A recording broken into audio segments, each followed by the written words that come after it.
In this video we will see a few techniques that we can apply with watercolors. Watercolors can be found, well, this is one of the forms that we can find it. These are cubes which can be easily replaced when they're finished, and watercolors come in many colors. You can see here that, for example, I have 4 different blues. These blues have different hue. Well, we will try this now. We will need watercolor brushes. Now the brushes have to be round and pointy, and the hair must be smooth. That's the right ones for the watercolors. I will take one now, and I will take a paper. The paper has to be thick in order to be used with watercolor, so it can stand the water without being ripped apart. The first thing we will try is trying to create the fade out effect. I will need a dark color. I will choose one of the blue hues I have here, and I will start from one end.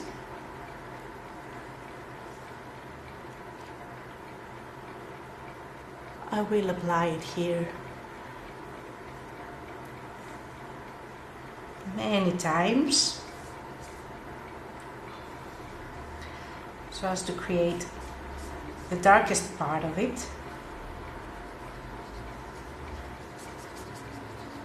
And as I'm moving away from the first point, I'm going to start adding water.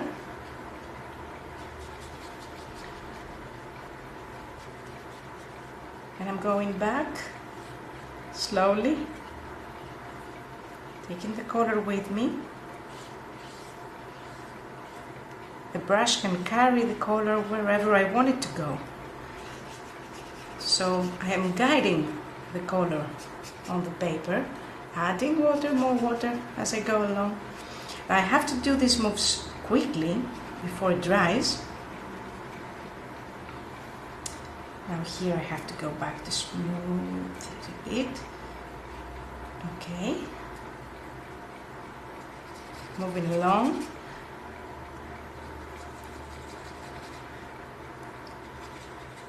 Until it gets as transparent as possible in the end. There's another secret for that now that we can do. I will take some paper and try to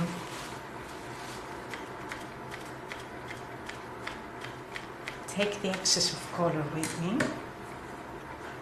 and then smooth it again. So this is it. We can let this dry now. I'll put it aside, and we can see how it turns out when it dries. This is it. Now you can see that sometimes in the end it can do its own things here. It's like we did something on purpose but we didn't. Well, that's actually one of the characteristics of watercolor, because it's unpredictable in some ways, as every material can be in painting. See, there's another one that ended up differently. And another one. So you can never actually know when it dries how it's going to be. That's a surprise for the painter. Now we will see another one, another technique, a bit more playful this time. Now I'm going to use dark colors again, but let's change colors we use. I'll use some brown here.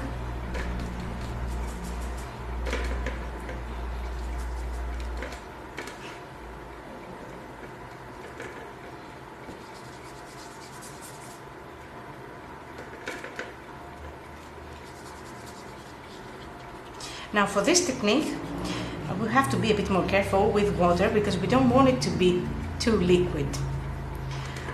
We want it to stay as dry as possible. have to keep a balance with that because we don't want it to be too dry either, so we have to be careful.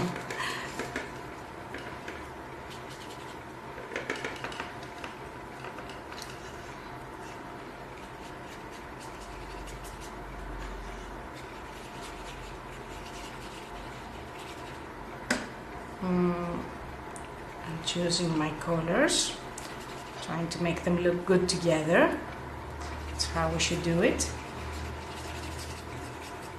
So every time we're thinking about the combinations that we're using.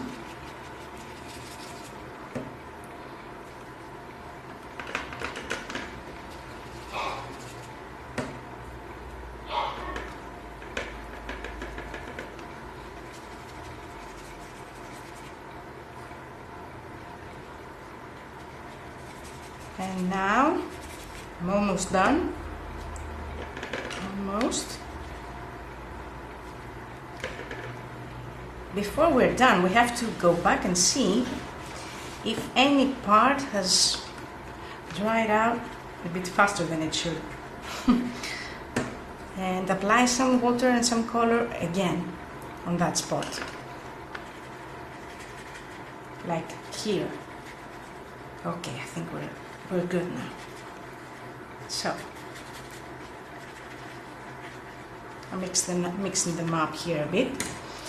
So now what I'm going to do is take an A4 paper, printing paper, rip a piece, and do it like that. Now I'm going to use these as a stamp. In this way, I'm creating a pattern. Look now, we have to do it like this again and again because we don't want to take the color and put it on another spot. We want it to absorb the color, to take it with it. And I have to be fast with this as well because it might dry before I'm done. Okay, a new one now. Okay, a new small piece of paper. Stamp, stamp, stamp. Stamp away.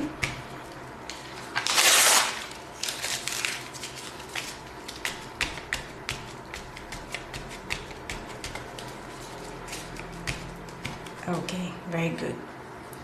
Now you can see we can create in this way some patterns. Again, this is unpredictable, but we can guide it to become something that we want it to be up to a point. Here's one that has dried. You can see how it creates an interesting surface. I will let this dry too. And now we will see another technique, even more playful than the last one. I'm taking a new watercolor paper here. Now I will use some cold colors. That's the colors that remind me of sea and ice. Because I'm going to create a galaxy effect here.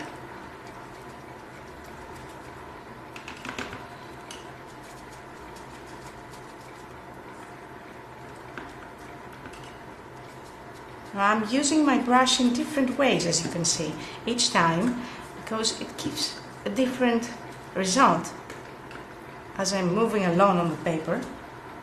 Again, we want to be fast with this. We don't want it to dry completely,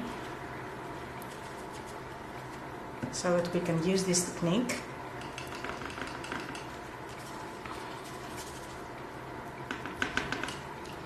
It doesn't look like a galaxy yet. It will in a minute.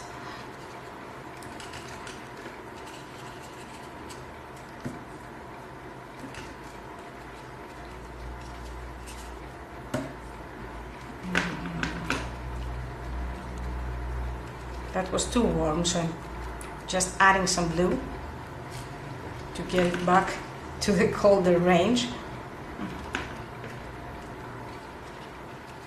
And I will also use a bit green, some dark green maybe, here and there.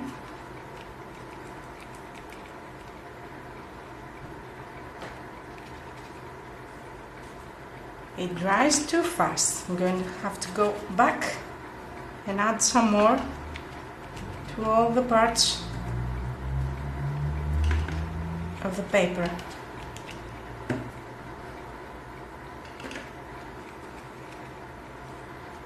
This is one of my favorite techniques. It's very playful.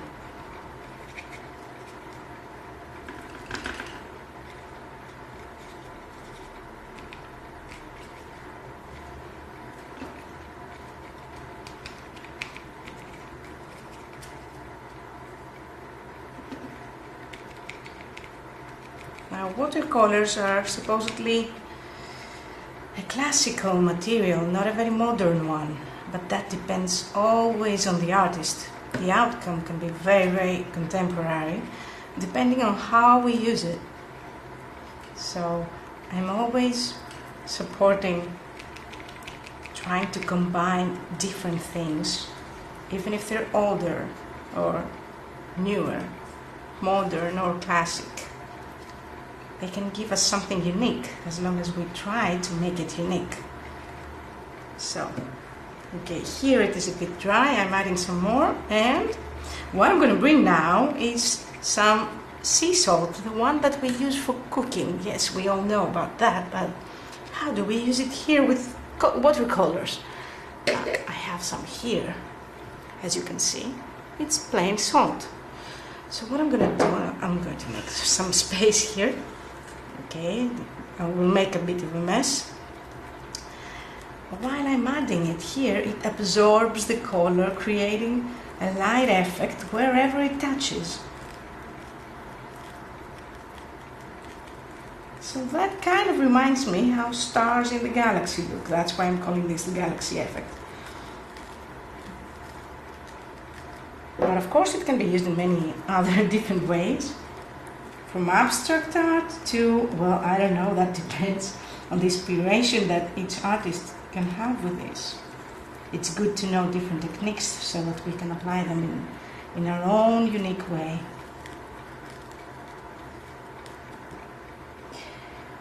Now, we'll have to put a bit more to some spots,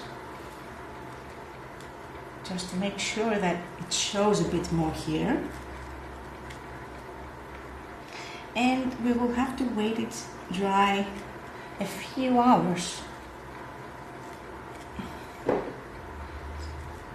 Okay, I think we're done now. We're good. I will take this. Here it is with all the salt. I'm taking it away to dry. And here I will show you two finished ones, dried ones. Now see, this is a unique effect. This is something that we can use in so many different ways. It kind of reminds us some organic forms that we can see in the microscope. It's very, very unique. Here's another one. And again, unpredictable. The result is completely unpredictable. That's a surprise for the artist as well. Sometimes the surprise can give you the best results. The last one I want to show you is the simplest one, but it's something that you can do with watercolors that you can't do with other materials. That's why it's good to know. Again, I'm taking the round but pointy brush. Now I'm going to mix the colors in a way similar to the fade out. Wow, this is a nice one. I like this color. Okay.